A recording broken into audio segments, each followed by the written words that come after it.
Le hall de l'amphithéâtre Nelson Mandela est, comme vous pouvez le constater sur ces images, prêt à accueillir et dans quelques heures le chef d'État et de gouvernement de l'Union africaine pour la traditionnelle photo d'ouverture du sommet 2022 prévu pour ce 5 février ici au siège de l'Union africaine à Addis Abeba en Éthiopie.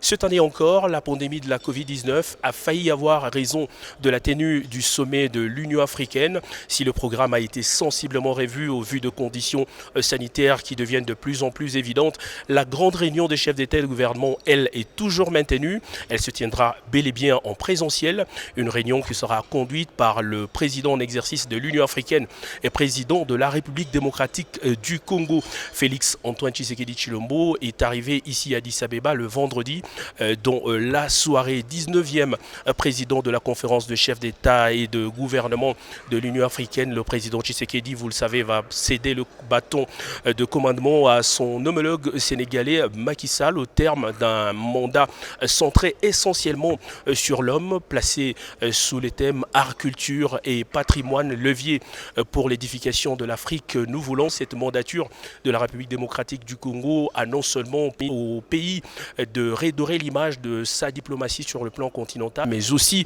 à son président d'affirmer son leadership sur le plan international, comme l'a dit un des membres du panel qui accompagnait le président Tshisekedi pendant son mandat à la tête de l'Union africaine. Nous l'avons interviewé en plein vol.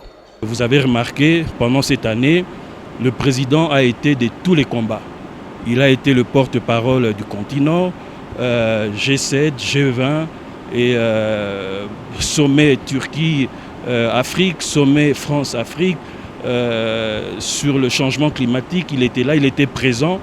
Et nous avons vu un président déterminé et ça, il y a un sentiment de fierté où en tant que Congolais, nous réalisons réellement que le DRC, comme on dit, is back.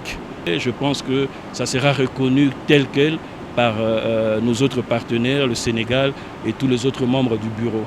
Vous l'avez très certainement compris à travers ce dire, c'est donc avec un sentiment de fierté et de devoir accompli que la République démocratique du Congo se pointe à ce sommet 2022 de l'Union africaine, la 35e session ordinaire du genre. Son successeur à la tête de cette organisation continentale, le Sénégal, aura donc la lourde charge de préserver les acquis de la mandature de la République démocratique du Congo. Addis Abeba, Patrick Michel Moukoui sur les images de Fils Matondo, bienvenue Kabamba et Benjamin Moulamba.